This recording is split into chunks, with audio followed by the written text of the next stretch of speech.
Hey everyone, me again. Welcome to another video where I get to play the Dollar Tree generic version of Forgotten Weapons. Today I'm highlighting another strange, rather unusual, old milsurp. We're looking at a Chinese conversion of a Japanese Type 38 carbine to 7.62x39.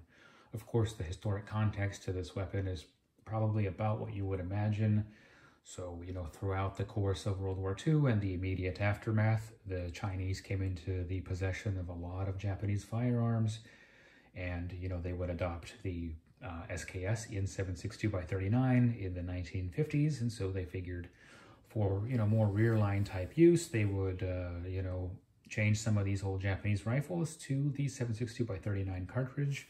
So they did. That's kind of the why of this gun. So these conversions were done both professionally, that is to say at actual arsenals, and also less so, I guess from what I'm told, like by unit armorers. Fortunately, it's pretty easy to tell them apart.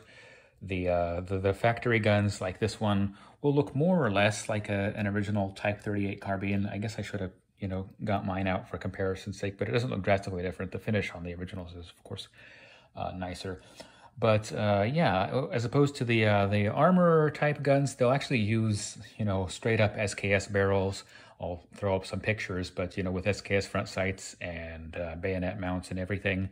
So whereas, again, these factory guns will have, your traditional Type 38 sight like you see on this one here. So in any case, even amongst the factory guns, there is still quite a bit of variability, and I'll highlight some of that. So for instance, here we see this stock split going on here. This is very typical for how the Japanese manufacture their stocks. This stamping, by the way, on it is Chinese, of course. But many of these rifles will not have that. They'll have what appear to be newly manufactured stocks as well. So that's one variable that you will encounter for these. The other real major variable, of course, comes from the fact that the 7.62x39 cartridge is considerably shorter than the original 6.5x50, and so how they adapted the magazine to handle that tends to vary a little bit. There's at least a couple different variants in the design. So in the case of this gun, hopefully this shows up reasonably well on camera, we see this little metal block right here, right behind the magazine follower.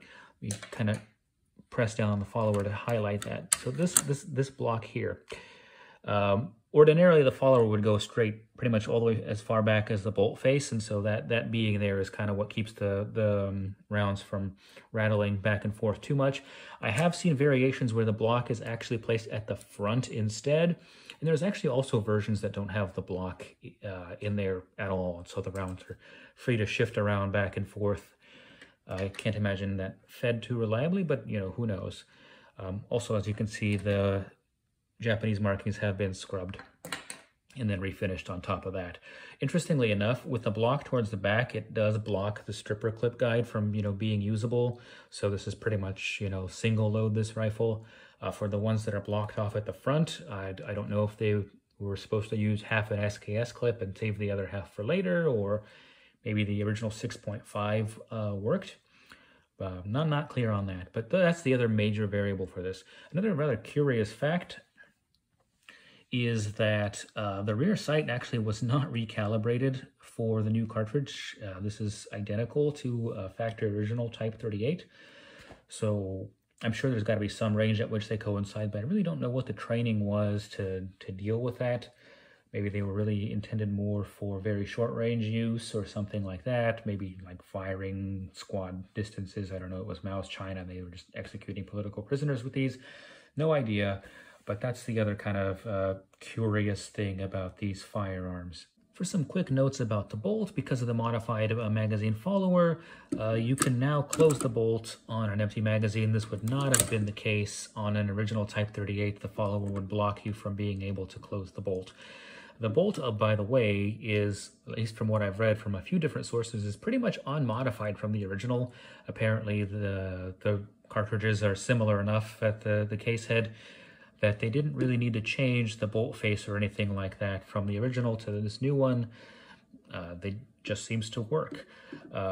There's kind of some mixed reports as far as how reliably these feed, because, the slight differences that do exist between 7.62x39 and the 6.5 by 50.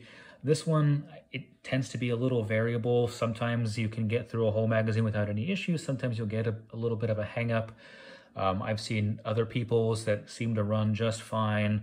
Allegedly, one of the things that helps is you do have to operate these very briskly compared to some of the other, like an original Type 38, for instance. I mean, ideally, these are kind of military weapons. You're supposed to, you know, not treat them gently, but perhaps even more so with one like this. So that's kind of my quick overview of this rifle. If you run into one at, you know, a gun show or a gun store, I definitely do suggest checking it out. The nice thing is, as rare as these guns tend to be, they're not terribly expensive. They, you know, I've seen them a couple times before I bought this one. They tend to be priced kind of in the $400 to $600 range. I paid in the 400s for this one, and it's a Type 38 you can, you know, very reasonably afford to shoot. You know, even though the future and present of 7.62 by 39 in this country seems a little tenuous, I guess, on account of let's call it current events. Even still, you know, on a per round basis, it's definitely, you know, a small fraction of the cost of the original cartridge, and it's many, many times more available still. And, you know, knock on wood, probably will be for a while. So that's pretty great. You know, obviously, as far as safety concerns go, you know, with conversions, definitely, you know, check everything over, take everything apart like you would really with any other milsurp. If you're not comfortable doing that yourself, definitely take it to a competent gunsmith, have them look it over for you. But again, that's not really terribly different than any other milsurp. The nice thing is Type 38 actions are like extremely, extremely strong. People rechamber these guns for more powerful cartridges than the original, and 7.62 by 39 is actually somewhat less powerful than the original cartridge. I know the original cartridge is on the lower end for a full power rifle cartridge, but it's still, you know, well above intermediate cartridges like 7.62 by 39. So yeah, definitely, you know, be on the lookout, and I guess that's it. Thank you for watching as always.